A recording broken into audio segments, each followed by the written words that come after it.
दोस्तों, कैसे आप सब लोग। उम्मीद करता हूँ आप सब लोग अच्छे होंगे, तंदुरुस्त होंगे। मैं हूँ साजिद और आप देख रहे हैं हमारा online platform study with Sajid. आज मैं आप लोगों के लिए एक इम्पोर्टेंट टॉपिक लेकर आया हूँ, जिसको हम लोग प्लेट टेक्टोनिक के नाम से जानते हैं। जब हम प्लेट टेक्टोनिक की बात करेंगे तो प्लेट टेक्टोनिक का मतलब ये होता है कि जब हम क्रस्ट के नीचे के जो भी प्लेटें हैं उनके अंदर जो भी हलचल होती है, उस हलचल की वजह से ही महाद्वीप और महासागरों में आपको जो भी एक्टिविटी देखने को मिलती है, ज्वालामुखी का निर्माण होता है, महाद्वीपों का निर्माण होता है, तो वो प्लेट टेक्टोनिक के ही ऊपर डिपेंड है। तो आज हम इसी के बारे में जानने की कोशिश करेंगे। तो सबसे पहले जब हम इसके बारे में बात करेंगे तो उसमें हम लोगों को दो सिद्धांत देखने को मिलते हैं। एक सिद्धांत दिया था अल्फ्रेड महोदय ने जो सिद्धांत दिया था उसको हम लोग महाद्वीपीय विस्थापन सिद्धांत के नाम से जानते हैं, और हैरी हेस ने प्लेट टेक्टोनिक थ्योरी दी थी। तो इनके माध्यम से हम आज प्लेटों के गति के बारे में जानने की कोशिश करेंगे और कौन कौन सी प्लेटें होती हैं, इनका क्या क्या योगदान है महासागरों के निर्माण में, इसकी जानने की कोशिश करेंगे। तो आप लोग वीडियो के अंत तक बने रहिएगा। और अगर दोस्तों आप लोगों को वीडियो पसंद आए तो वीडियो को लाइक करिएगा और चैनल को भी सब्सक्राइब कर दीजिएगा और अपने दोस्तों को भी शेयर कर दीजिएगा और बेल आइकन को प्रेस कर दीजिएगा, ताकि हमारी वीडियो आप लोगों तक जल्द से जल्द पहुंच सके। जब हम महाद्वीपीय विस्थापन सिद्धांत की बात करते हैं तो इसे किसने दिया था? अल्फ्रेड वेगनर ने। अल्फ्रेड वेगनर, इन्होंने ये सिद्धांत दिया था। कब दिया था? 1912 में। इनका क्या मानना है कि इन्होंने जो सिद्धांत दिया था उसमें इन्होंने आज का जो महाद्वीप हम लोग देख रहे हैं, जैसे ऑस्ट्रेलिया हो गया, उत्तरी अमेरिका, अफ्रीका और एशिया हो गया, तो इनको इन्होंने क्या किया था कि एक भौगोलिक समरूपता स्थापित करने के लिए इन सभी को एक साथ मिला दिया था। और इन्होंने मिलाकर ये बताने की कोशिश किया था कि ये जो महाद्वीप आज हम देख रहे हैं वे जो है अतीत में एक ही स्थान पर मौजूद थे, और बाद में जब प्लेटों में तो ये जो है इनमें विस्थापन हुआ और विस्थापित होकर आज ये महासागर और महाद्वीपों के रूप में हमें देखने को मिलते हैं। तो इस विस्थापन के पीछे का कारण क्या था, इन्होंने इसके बारे में भी बताया। हम लोगों ने पिछले टॉपिक में ज्वार के बारे में पढ़ा था। तो इसके इस विस्थापन में ज्वार जो होता है, विस्थापन के लिए कारण क्या बताया इन्होंने? ज्वार और प्लवनशीलता बल,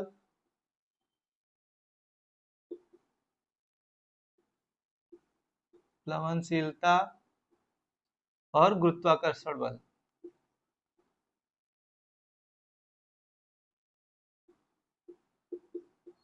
गुरुत्वाकर्षण बल, इन्होंने तीन फोर्स के बारे में बताया जिसके माध्यम से इनमें विस्थापन हुआ। तो सबसे पहले अब हम इसकी बात कर लेते हैं। इन्होंने क्या कहा था कि जो महाद्वीप है पहले क्या थे, एक ही जगह पर मौजूद थे और एक गोल पिंड के समान थे, और इसको इन्होंने क्या नाम दिया? पेंजिया नाम दिया। और इसके चारों तरफ जो आप ये देख रहे हैं ये जल है, और इसको नाम दिया इन्होंने पेंथालसा। यानी जो ये आप जल देख रहे हैं, पेंजिया के चारों तरफ का जो घिरा हुआ आवरण है, इसको इन्होंने पेंथालसा नाम दिया। और जो महाद्वीप आप जो स्थल भाग देख रहे हैं इसको इन्होंने पेंजिया नाम दिया। ये जो स्थल खंड का भाग आप देख रहे हैं जो जुड़ा हुआ है, इसको इन्होंने एक नाम दिया जिगसॉफिट। जिगसॉफिट,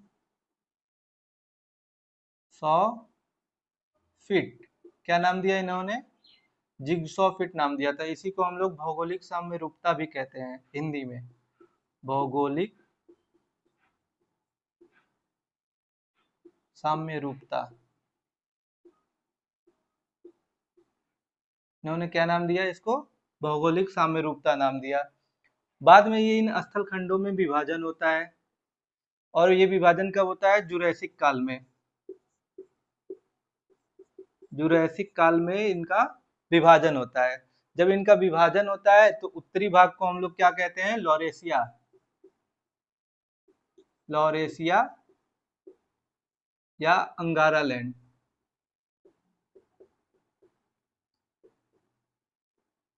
अंगारा लैंड।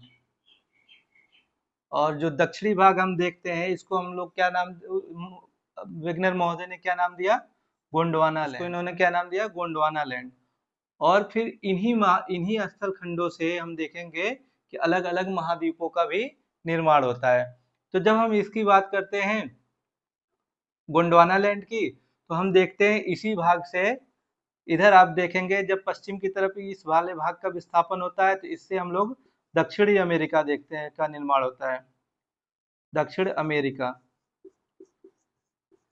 तो अंगारा लैंड, गोंडवाना लैंड से जो जो स्थल खंड निकलते हैं उनका नाम क्या क्या है, दक्षिणी अमेरिका,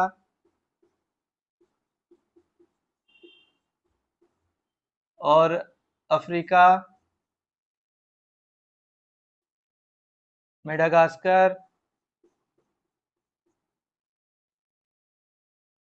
और अब देखेंगे कि जो हम लोग प्रायद्वीपीय भारत का भाग देखते हैं, प्रायद्वीपीय भारत यानी जिसे हम दक्षिण भारत के नाम से भी जानते हैं, वो वाला भाग जो है ये गोंडवाना लैंड का भाग है। और फिर ऑस्ट्रेलिया महाद्वीप, ये वाले भाग जो है ये किसके भाग है, ये गोंडवाना लैंड के भाग है। अब इसके उत्तरी भाग जो हम लोग लॉरेशिया देख रहे हैं, इन्होंने बताया कि इस वाले भाग से क्या कौन कौन से महाद्वीपों का निर्माण होता है, स्थल खंडों का, लॉरेशिया से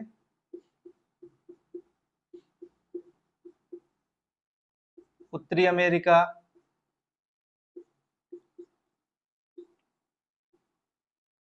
उत्तरी अमेरिका, यूरोप और एशिया।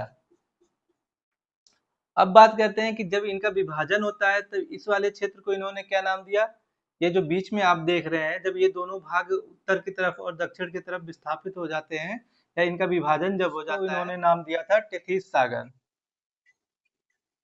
इसके विभाजन में इसको इन्होंने नाम दिया था टेथिस सागर।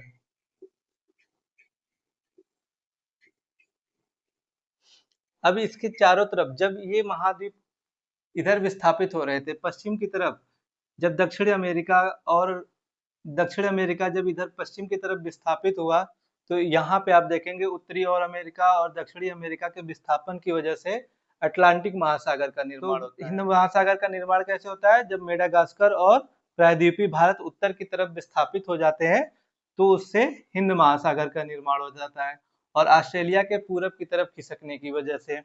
और जब एशिया और यूरोप की बात करते हैं तो ये भी जो है उत्तर की तरफ विस्थापित होती हैं। इस तरह से हम लोग जो देखते हैं अटलांटिक महासागर का निर्माण होता है और हिंद महासागर का निर्माण जो बचा हुआ भाग रह जाता है, आप देखेंगे कि जो बचा हुआ भाग है यहाँ पे, ये वाला जो भाग है इसको अंटार्कटिका के नाम से जानते हैं,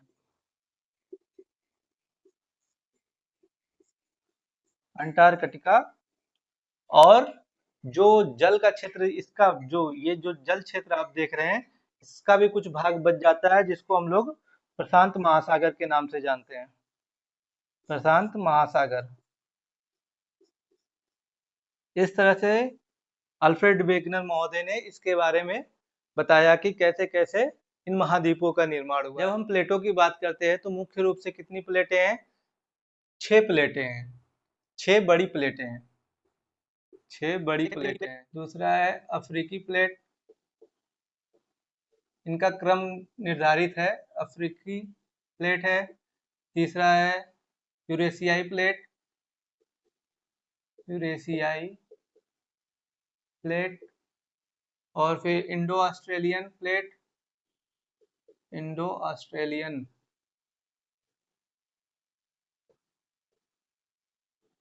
इंडो ऑस्ट्रेलियन प्लेट हो गया। और पांचवी प्लेट है प्रशांत प्लेट, प्रशांत प्लेट। छठी प्लेट का नाम है अंटार्कटिका प्लेट। इन प्लेटों का क्रम यही है, अंटार्कटिका प्लेट। ये 6 बड़ी प्लेटें हैं और कुछ छोटी प्लेटें हैं, जिनमें से आपको अक्सर देखने को मिल जाएगा छोटी प्लेटों के बारे में। छोटी प्लेट के बारे में बात करेंगे तो नजाका प्लेट है,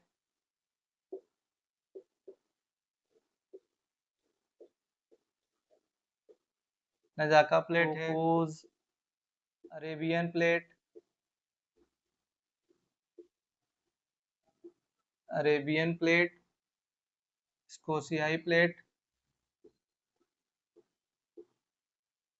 स्कोशियाई plate, Philippine plate, Philippine plate ये फिलीपींस के क्षेत्र में मिलता है, फिलिपाइन प्लेट,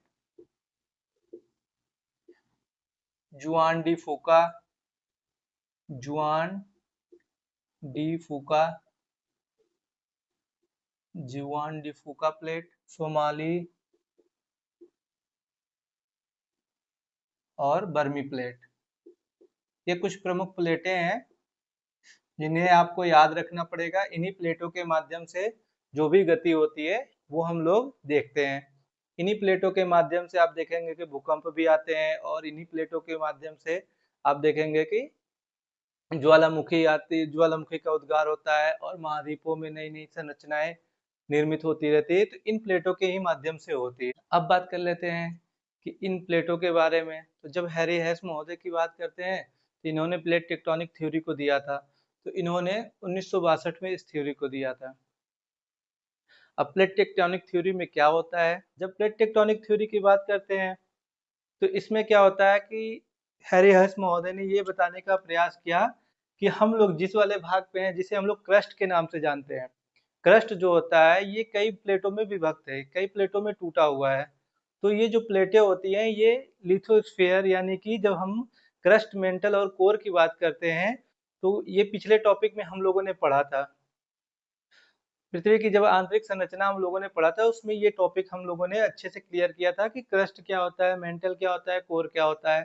तो जब टेक्टोनिक थ्योरी की बात करते हैं तो ये जो डिपेंड होता है किस पे, क्रस्ट और मेंटल वाले ही भाग पे डिपेंड रहता है। तो इसमें क्या होता है कि जो क्रस्ट वाला भाग होता है, क्रस्ट वाला भाग जो होता है जिसको हम लोग क्या बोलते हैं, लिथोस्फेयर, लिथोस्फेयर, मेंटल का ऊपरी भाग,